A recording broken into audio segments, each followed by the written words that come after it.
What's up, gang? We're back. Well, Dana, it's pretty clear you were in a good mood from the beginning, right? I mean, What is it about this show that still gets you as excited as anything else you do? Yeah, no, you bring in the best unsigned guys in these different weight classes, and you come in, and I say it all the time, I don't care what you did, whatever you did before this got you in the door, it's what you do tonight. And every time, I mean, this show delivers. I was talking to, 7 years now, 350 fights that we've had now on the Contender Series. So, I love this. I love. I was just talking to Kevin's trainer out there, and he was telling me, this kid's, he's 25 years old. He said he grew up very, very poor, poor like we can't imagine, and it's all been about fighting. He was going to be a professional fighter someday, and when you hear that story about this kid, you could see it tonight. He went in there with a guy who was actually bigger and stronger than him. He came in on short notice. He's a 3-1 underdog. Once this kid tasted his power and the combinations that this kid was putting on him, Diaz wanted nothing to do with that. He tried to hold him down, wanted to keep him down. This kid kept getting up, and every time he'd get up, he'd unload. A very tough dog fight. He was in tonight, and he looked damn good. I really like this kid a lot, and I'm excited about him. But that's the shit that I love, those type of stories and the way these kids fight. And then you look at this kid, Peyton, and what you could see tonight. First of all, how tough is Cortez Jr.? I mean, this kid's so tough. Took some big shots.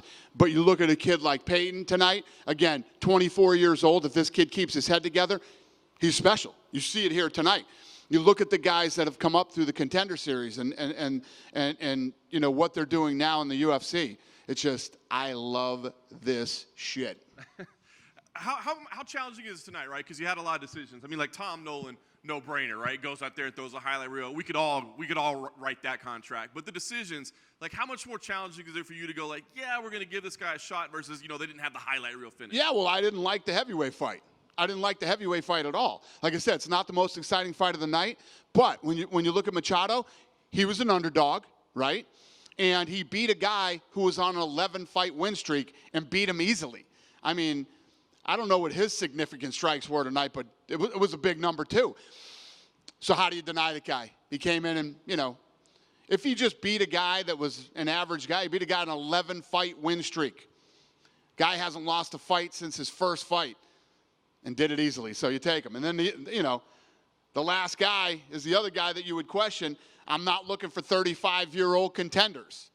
But 47 wins in kickboxing with 27 knockouts. Now he's got 4. He's 4-0 in MMA with 3 knockouts.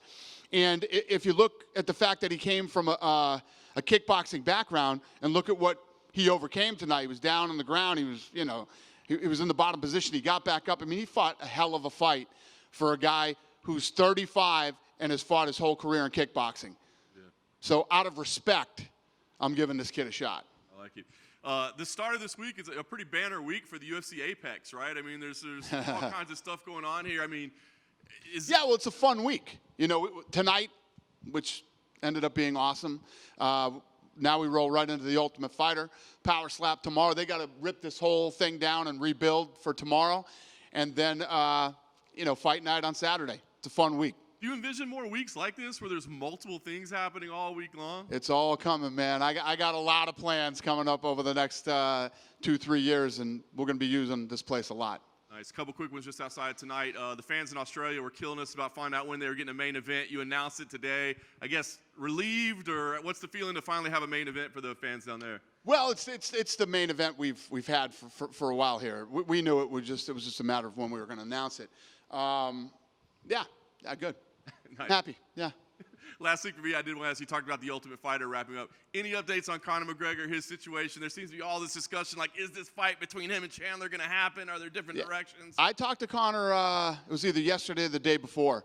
And, he's ready to fight. I said, listen, get in shape and let's figure this out. Is it still definitely Chandler? Yeah. He's fighting Chandler.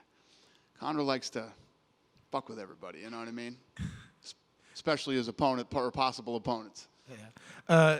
tonight I thought Tom Nolan was a standout, right? You know, he came in there, massive lightweight, had great hands, and he was pissed off at the guy, and you could see it. I'm curious what you thought about his performance. Yeah. Think about that, right? So he is 6'3", 155 pounds. You know, he's a monster. Obviously, he can strike. He's powerful. He's going to be fun to watch. Again, another kid. You keep your head together. You do the right things. Bright future ahead of him.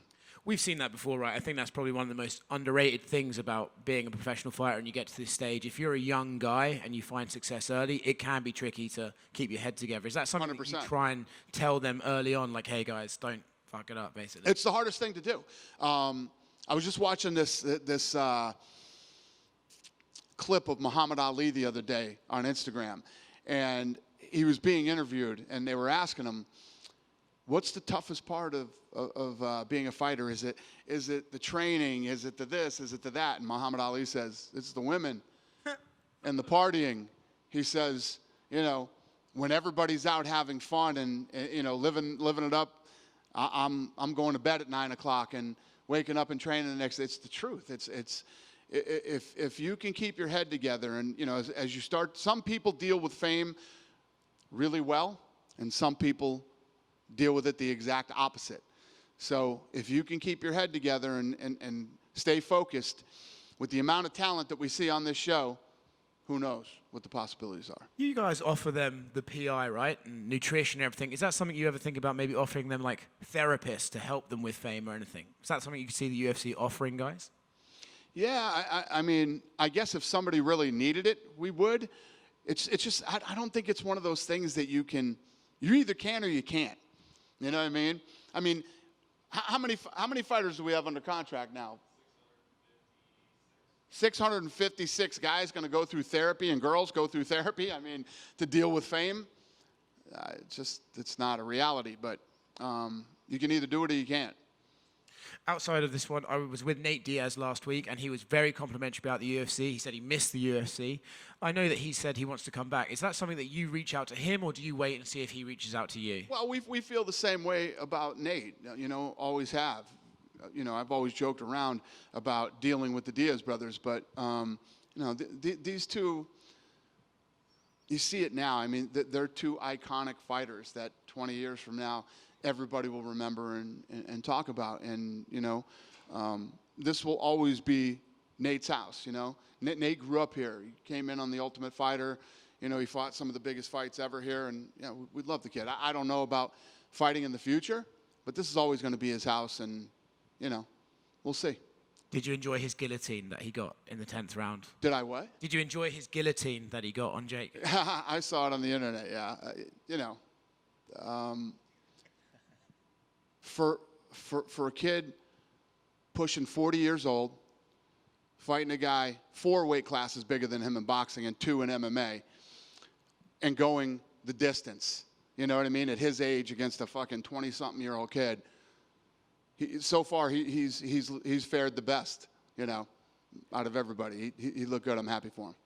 And last one for me, after a night like tonight, I know that this is probably one of your favorite things you do, the Contender Series, but after tonight, you see the fights that you have. How excited are you for the next 9 weeks?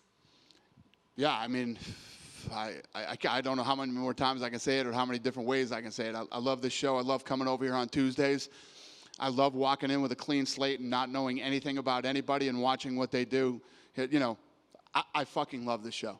I love this show. That's all I can say. I mean, I don't know how many different ways I can say it. I love it. Dan over here. Yeah. Oh. So you seem pretty adamant about Peyton Talbot. I saw that you stopped him after you'd won his fight when he was going to the back. What words did you tell him? Yeah, I was telling him that he broke the record for significant strikes in that weight class. And, yeah, that was it. Does he remind you of another tall bantamweight fighter that came through the Contender Series one day? Ask me that again? Does he remind you of another tall bantamweight fighter that once came yeah. through the Contender Series? Yeah, well, I mean, the way that kid fought tonight, I mean, he's only 23 years old. He looked like a straight killer tonight. I mean, when you talk about what I'm looking for, you know, on nights like tonight, you couldn't perform better and you couldn't pull it off better than he did tonight. He looked incredible. Hey, Dana. Yep. Someone with Cesar Almeida, right? You said he's 35 years old, but he's had this big kickboxing history. What do you do with him? Like, is he someone like Alex Pereira where you kind of rush him? Because, I mean, he's fought Alex, right? So, like, what do you do with him? Here's the thing about him. He was in some bad positions tonight that a guy with, 50-something kickboxing fights you'd think would be in big trouble.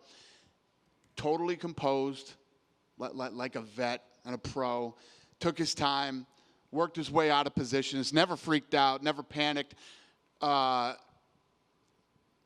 I think he's a guy, first of all, he's not a guy, at his age that you sit on and try to, move around. You bring him in and you throw him in there. He's got the experience. He looked damn well-rounded tonight to me. We'll see what he's got when he gets in the UFC. But like I said, this is a guy, I'm not looking for 35-year-old contenders, but you have to respect the man, his resume and what he did here tonight. So he's going to get a shot. We haven't talked to you since UFC 291. What were your thoughts on Poirier versus Gaethje 2 and then Alex Pereira's win? Yeah, obviously, Poirier Gaethje 2 was awesome. I mean, the fight was awesome, and the card was incredible. I was on vacation watching it on TV, but you could feel the energy through the TV from Utah. And, things that I look at, obviously, our production was flawless that night. The show was incredible. And the fighters all went out. When we do what we do best and they do what they do best, you pull off a perfect event like Utah was.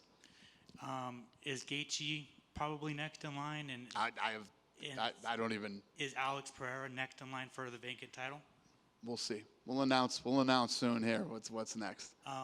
Wonderboy said that he wasn't paid for showing up. Is that something new in the contracts where, like, you don't have to weight and get your show money? Or he also said that he didn't talk to you yet. So Right. So how that works is guys don't just get paid to not fight. It's not how that works.